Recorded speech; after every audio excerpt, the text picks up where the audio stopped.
कि घर ही में मंदिर बनैबे,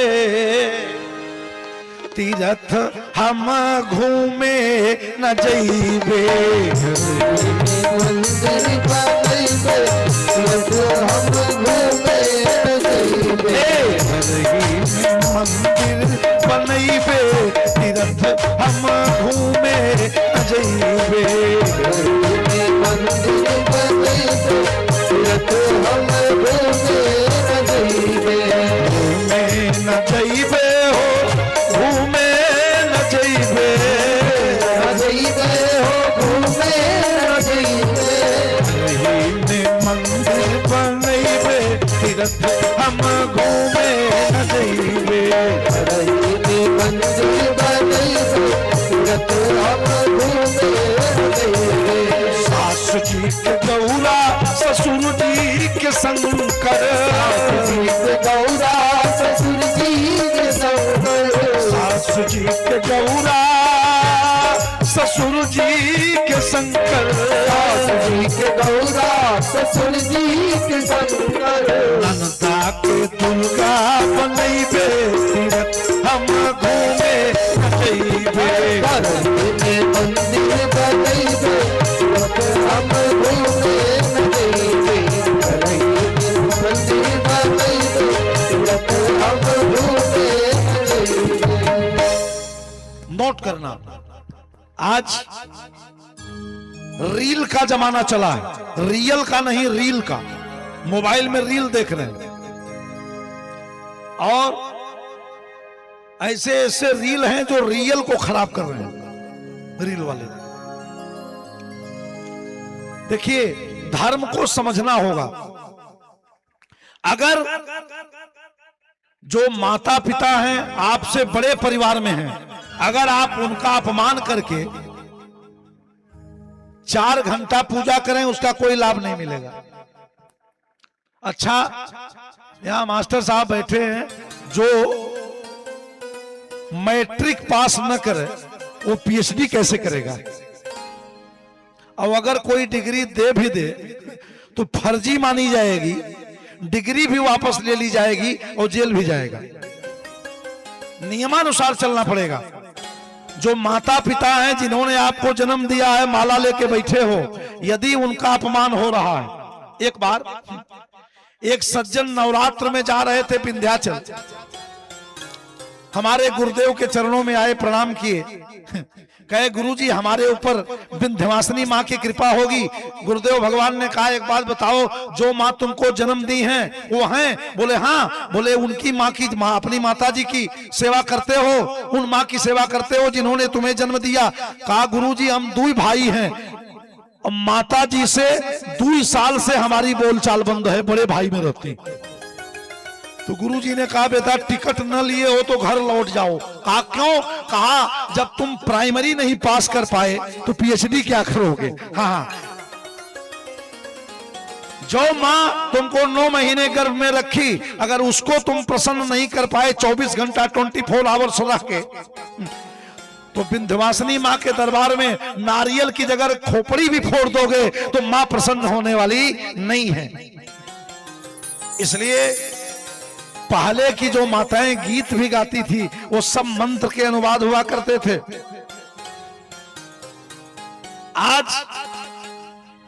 समुदाय चल रहा है, घर की बात नहीं, दूसरे की बात। और याद रखना, जब कभी अपना संबंधी, जो अपना है, रक्त संबंधी है, वो अप्रिय लगने लगे, अब बाहर का जो पराया है उसकी बात प्रिय लगने लगे, घर के लोगों की बात अप्रिय लगने लगे, तो यह संकेत है कि पतन का प्रारंभ हो चुका है।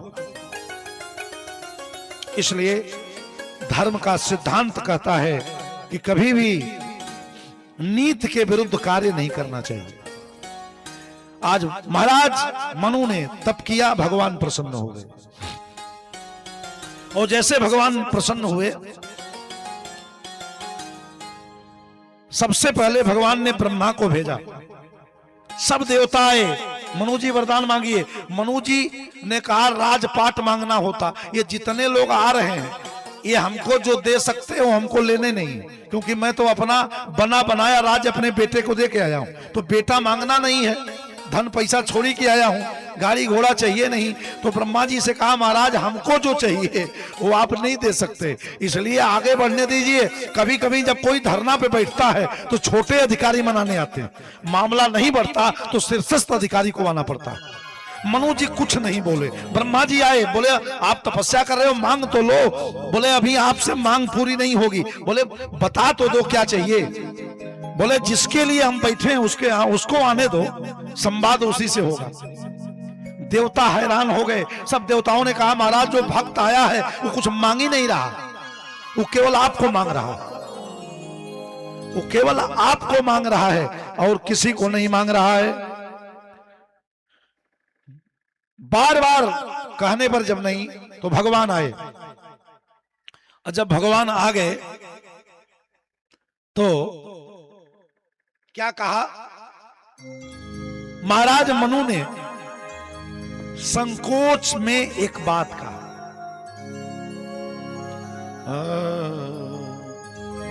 नारी समेत गवन बन की नारी समेत गवन बन की नारी समेत गवन बन की नारी समेत। मनु जी अकेले नहीं आए हैं, पत्नी के साथ आए। महाराज मनु से भगवान ने कहा क्या चाहते हैं हम आप। मनु जी ने कहा यदि महाराज हमसे पूछ रहे हैं तो चाहूं तुम ही समान सुत, आप जैसा बेटा चाहता हूं। मनु जी को लगा कि अगर ये कह दूंगा कि आपको बेटा चाहता हूं तो उन्हीं की तपस्या किया हूं, ये मर्यादा के विरुद्ध हो जाएगा। बोले महाराज आप जैसा चाहता हूं। देखो मांगना भी सबको नहीं आता। उन्होंने कहा आप जैसा चाहता हूं। भगवान ने कहा मैं मेरे जैसा तो मैं ही हूं। अच्छा, भगवान की सृष्टि में किसी जैसा कोई नहीं होता। आप कल्पना करो इतने लोग बैठे हैं, सबका फेस और सबका स्वभाव अलग अलग है, सबका अलग अलग स्वभाव। दूसरी बात, आज का विज्ञान बहुत विकास किया। फ्रॉम दी पास फ्रूटकर सोर ऑफ लिंगिंग चेंजिंग राज दिस चेंजल थ्रोट फ्रिट्स ऑफ राइट। विज्ञान बहुत विकास किया, लेकिन आज तक अमेरिका, लंदन और रूस के पूरे वर्ल्ड के लोग आज तक एक गाड़ी नहीं बना पाए। आप कहेंगे गजब की बात है, गाड़ी तो बहुत बनी कंपनी की। मेरा आशय समझिए, जब कोई कंपनी गाड़ी बनाती है 6 महीना बाद लेटेस्ट मॉडल आता है। पूछा गया भैया ये क्यों आता है? बोले पिछली गाड़ी में जो कमी रह गई थी इसमें सुधारा गया। आज तक जो मॉडल आता है, मोबाइल फोन आया 3 महीना बाद अपडेट आता है, नया वर्जन आ गया। कोई सेट लोगे 6 महीना बाद आएगा कि उसमें ये फंक्शन नहीं था, अब इसमें नया आ गया। इतने विज्ञान के वैज्ञानिक, इतने विज्ञान के चिंतक आज तक एक सामान न बना पाए जिसमें किसी लेटेस्ट वर्जन की जरूरत न पड़े। लेकिन बाहरे ब्रह्मा एक बार मनुष्य बनाए और उन्होंने कान यहां बना दिया। इतने दिन से मनुष्य पैदा हो रहे हैं, लेकिन कोई विज्ञान वाला नहीं कहा कि ब्रह्मा जी के बाद हम एक मॉडल बनाएंगे जिसमें कान को यहां की जगह यहां लगाएंगे, सेट करेंगे। पूरे वर्ल्ड में जितने मनुष्य होंगे वो गोरे काले हो सकते हैं, छोटे बड़े, लंबे और हाइट में छोटे बड़े हो सकते हैं, लेकिन संरचना जो होगी वो पूरे दुनिया में ब्रह्मा ने एक मॉडल बनाया, वो आज भी चल रहा है। तो याद रखना कि परमात्मा जो बनाएंगे उसमें कभी परिवर्तन की आवश्यकता नहीं पड़ती। मनुष्य बनाता है। आज कितना बड़ा आर्किटेक्ट कोई हो, इंजीनियर, घर का नक्शा बनाएगा, 6 महीना बाद दूसरा इंजीनियर अमेरिका वाला